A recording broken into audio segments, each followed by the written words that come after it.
Well, here goes nothing. I'm going to provide, or give an attempt at providing something worth thinking about. Yet, in regards to this video, this is kind of more so just an exercise in continuing these babblings.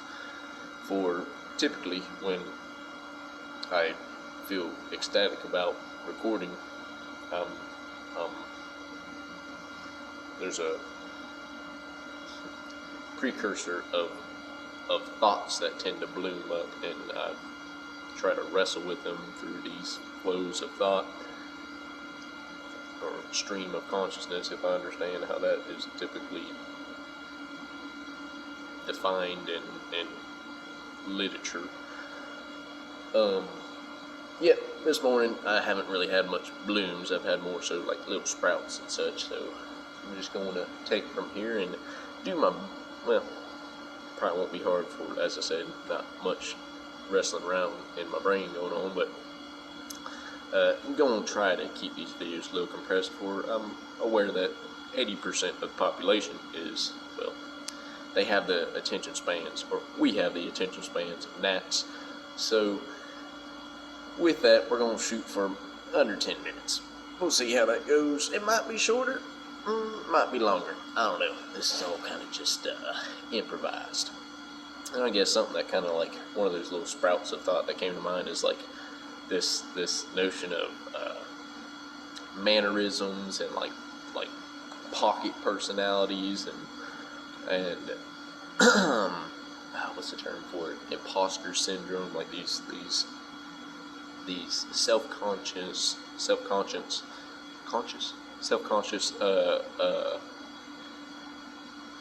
concerns that tend to overcome a lot of us, especially people who on the personality spectrum tend to be neurotic, which I am. At least, and that ties in well with this whole pocket personality thing, because well, in certain seasons of my life, unfortunately, it seems that there have been many seasons like this. I tend to have a very depressed personality where I don't feel engaged and intrigued and involved with my surroundings. Almost, I think there's partially, and those are partially influenced by adoptions of like nihilistic understandings. Yet, more so recently, I feel that this I'm going to say radio host personality that I've been exercising, I guess you can say, has cast that aside. And it hasn't just been because I mentioned like this interesting spiritual metamorphosis that has happened recently that seems to have shifted the way in which I convey myself, but I don't think it was all contained in that one moment where the shift occurred, although it was recognized in that moment. It seems that there's been kind of like stepping stones that have brought me to that point, with like these shifts in understandings of how the things around me and I guess broader topics seem to contain a bit of meaning behind them, and almost as if they have a pattern of purpose. That aside, returning back to this way in which we convey ourselves, and at least something I've felt, and I think this ties in well with this whole imposter syndrome sensation, where you essentially feel as though you're being ingenuine, you don't feel genuine in response to how you behave in certain social circles. And I definitely have that sensation at times where it seems like, am I being my real self when I have to constrict my mannerisms to fit the expectations of those around me? And I've definitely wrestled with that a lot, and I'm sure a lot of people have.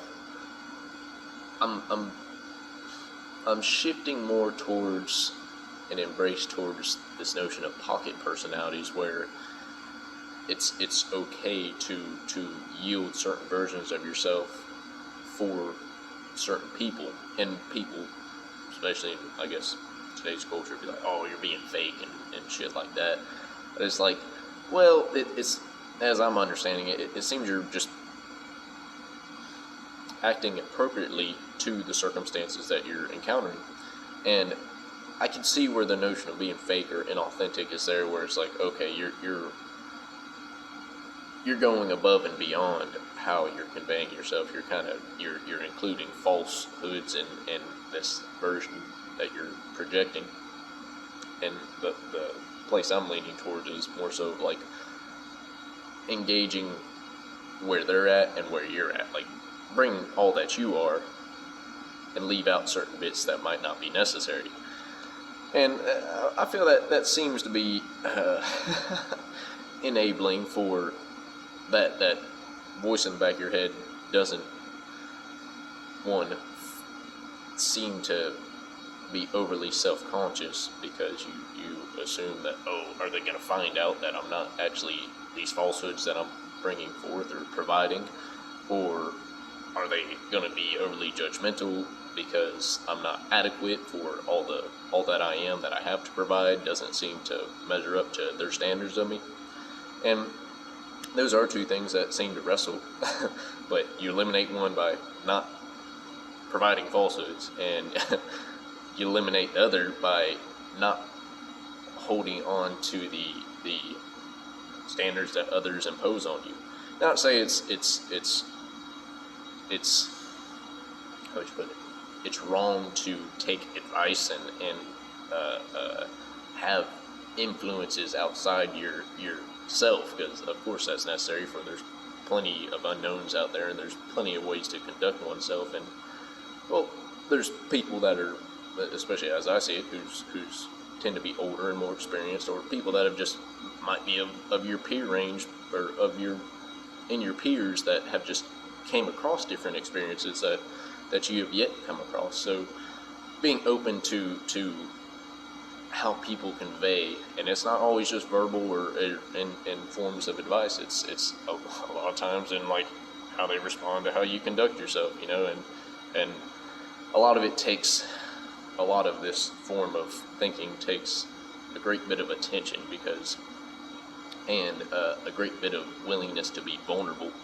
For, as I've been kind of gleaning from Peterson's evaluations, we're not enough as we are, and we can definitely be better, and there's plenty that we don't know, and to assume that we are enough, kind of arrogant, and you're kind of deceiving yourself, or we're kind of arrogant, and we're kind of deceiving ourselves when we think that, well, I don't really need to integrate other thoughts. For what do these fuckers know? But as well, it's I mean, no, I'm trying to think. As well, there's almost like, at least for myself, there's almost like a feeling that when other people are trying to provide insights to you, because there are, in some cases this is the case, it seems as though they're trying to mold you to fit their expectations, or mold you to suit their needs and desires, which is one of those things where you got to give enough attention to, where it's like, okay, what is the way in which our relationship is formed, individual to individual, maybe individual to group, for you see that individual fits into a larger group, which is, for my mind, or what I tend to associate with, like, because of something I've experienced, is like a Christian that is trying to evangelize you into their body of thinking. And I'm not saying that's a bad thing or anything like that, because there are ways of conduct within Christianity that are fantastic ways of conducting oneself. And it's for me, it's the other bits of dogma and such that seem to trickle down from that are unappealing and kind of deter me a little bit. But that's not to say that's in every Christian community. I've seen the time, so my train of thought is starting to get towards 10 minutes, so I'll see if I can seek to wrap up. Being attentive to how certain stimulus are affecting you. A thought came to mind especially in regards to social elements and how this plays into how you project yourself and how you receive forms of which other people are projecting themselves and how other people are engaging with you. A good practice is with this attentiveness filtering through what seems to be most enabling, and not enabling in like a self-satisfactory way, like, oh, this pets my ego, or this serves my future in a means of like providing opportunity. More so in a way of like, okay, this orients me, this way in which I relate to people, and this way in which I seem to relate people to me. So I'm kind of making a little less sense as I go along, so forgive me if you end up filtering through some of this babbling I'm doing. Maybe you could present a deeper thought that I might be trying to convey.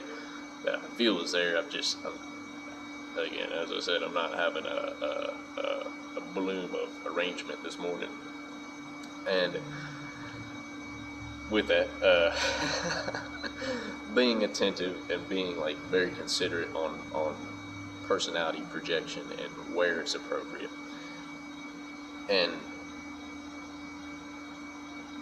being okay with such, not being overly drawn into self-consciousness and having that bring about a paralysis of analysis where it's like, oh, should I have said this, should I have said that, and that's worth considering, but it's not worth holding on to for, as that moment had passed. It's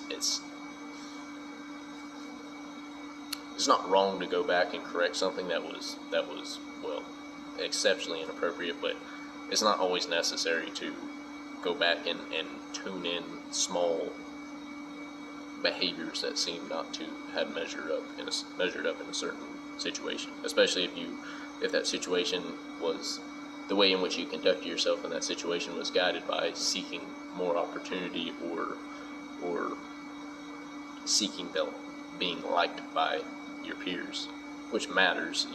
It is important to be likable, but in so as one does it in an authentic way that doesn't disrupt their peace, I suppose.